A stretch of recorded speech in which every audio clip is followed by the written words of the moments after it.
Hi, this is Tim of the 1916 Company. Welcome and thanks for logging on. If you love this watch, email me, Team Mosso at the1916company.com for purchase pricing and availability questions concerning this watch.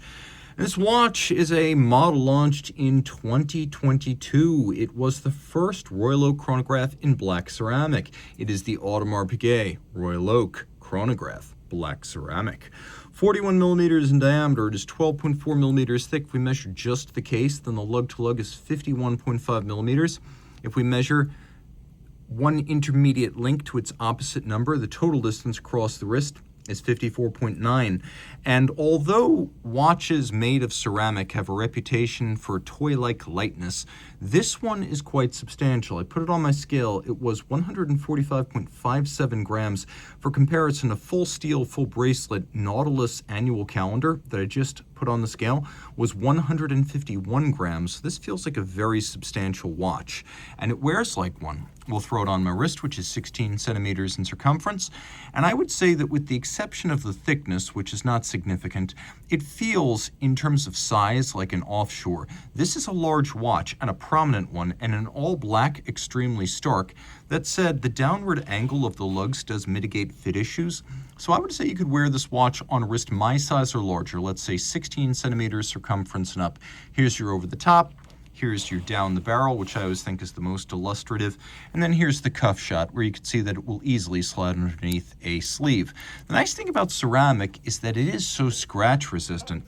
I have run out of patience for watches that scratch. And for me, hard metal and ceramics really are the future of my collection. And I love here that it's used in perhaps the best possible application, because of all the watches ever made, it is the Royal Oak that has the reputation for the most traumatizing disfiguring of its finish.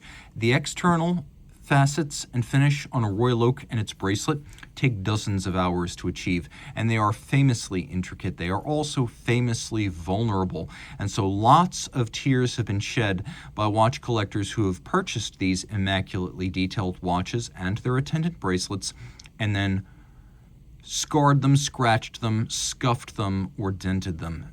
Ceramic puts almost all of these concerns to bed. Unless you are the type to routinely shatter a sapphire crystal, you will never have an issue cracking or fracturing ceramic. And whereas it takes 9 to 11 hours to hand finish the bracelet on a metal Royal Oak, it takes approximately 3 times that to achieve the same level of detail on the ceramic bracelet. So the other wonder here is not just the scratch resistance of the material, but the fact that Audemars Piguet has taken the time using hand-operated milling tools to execute exactly the same finish, the satin, the polish, the breaks between them, that you would get on a metal Royal Oak, and they've done it here with the ceramic. And the bracelet's constructed a little bit differently than the metal ones. As you can see, bars are used to retain the removable links. We have quite a few removable links, though, and we have one that is an intermediate size, almost link and a half, in case you find yourself in between sizes.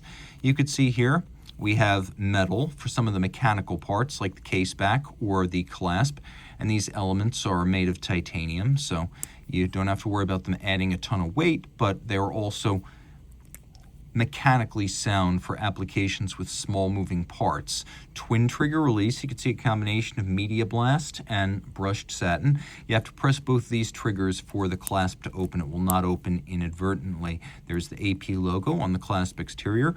Rolling around here, we've got a crown, which is hexagonal like the bolts in the bezel. Those are made of metal. This, of course, is made of ceramic, as are the chronograph pushers. Now, these look like screw downs, but they're not. You can operate them without screwing them in or out. The crown itself is a screw down. It's a 50-meter watch, and with the screw down primary crown, this is suitable for surface swimming, though I wouldn't want to submerge it deeply during dives. Taking a quick look here, you can see the particularly warm tone of these hexagonal bolts, which match the hexagonal form of the crown, because this isn't an offshore. These are white gold bolts, and they are bolts, and that's how the slot is aligned all the way around. Taking a look at the bezel, you can see it has a little satin lip, and then the primary sloped facet is polished, and then we have vertical satination on its top, and it is a rounded octagon inspired by a vintage diving helmet. So the first Royal Oak, the 5402 of 1972, was designed by Gerald Genta. His touchstone for the design of the entire watch was jewelry. He wanted a bracelet that had a timepiece attached. But his inspiration for the bezel specifically was that vintage diving helmet. Now we have the grande tapisserie on the dial, and that is the big hobnail. There's also the petite, which is what you find on the jumbo, and the mega, which is what you find on the offshore. Now this is a Royal Oak chronograph, not an offshore. So the petite and the grand, which you have right here, are pantograph cut dials, artisanally crafted on 19th century mimicry engines.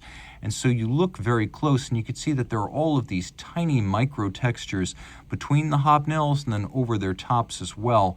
And so there's between 10 and 20,000 little divots on these circular cut dials that are pantograph cut, and there's a lot of detail as you get very close. You can see we've got polished chapterings for the registers. We've got rose gold logo indices and hands. We also have a fair amount of luminescence, which you're going to see right now. We have a date window, and this is a fully integrated chronograph, so we don't have that deep sunken date that we used to have on the offshores. Remember, this is a Royal Oak chronograph, not an offshore. It has a flyback chronograph, so reset and restart without first stopping. It's great if you're timing things that happen in rapid succession. We also have hacking seconds, so you can stop the watch and set it to a reference time. And then you can see that we've also got a quick set date. Now what I like here is that Audemars Piguet really did sweat the details. So if you look, for example, at the 1 and the 2 on the date wheel, you'll notice it's the same as the 1 and the 2 that we find on the counters of the dial. So having one consistent font is something that's often overlooked by watch designers, but very much present here. We have one consistent font. If you look carefully, you can even see that the inner bezel has been mirror polished to better reflect light onto the dial. That's something else you'd find on a metal Royal Oak, which is continued here. Now the watch features a combination of a column wheel and a vertical clutch. A column wheel for crisp feel, which it does have, and then a vertical clutch to allow you to engage the watch with no extraneous motion of the seconds hand. It doesn't jump, it doesn't stagger, it doesn't leap forward, and if you wish to leave a vertical clutch seconds hand running full time, there will be no additional wear and tear to the watch, though running the chronograph does run down the time and the power reserve.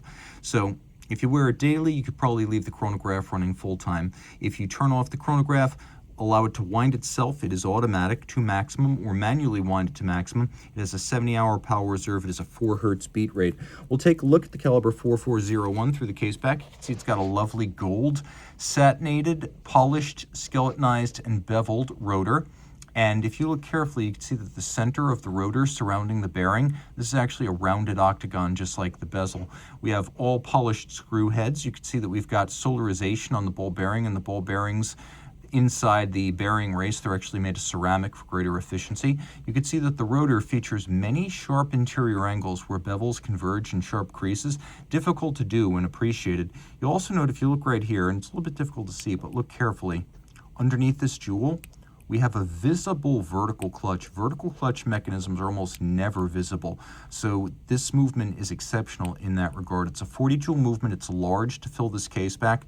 It's 32 millimeters in diameter, considerably bigger than the old 3126. You can see it's got a full balance bridge and a Gyromax style free sprung balance. The two features in combination making for a very shock resistant watch, and then the free sprung balance also allowing for very precise adjustment. You can see the column wheel is visible, and it's mirror polished. The finishing here is a combination of industrial and hand finish, and it's price appropriate. All of the Holy Trinity and even Lange use a large amount of automation in decoration of their movements. So while you can see where machines were present, for example, the bevels feature milling marks, nevertheless, it is tidy, it is clean, and it is attractive. There is lots to love here. A timepiece that leaves very little to be desired in terms of pedigree. Audemars Piguet is part of the Holy Trinity, making watches since 1875. Scratch resistance and durability, swimmable water resistance, high mech, and of course a large amount of luminescence. This could be your everyday watch. So reach out to Team Mosso at the 1916company.com for purchase and pricing details.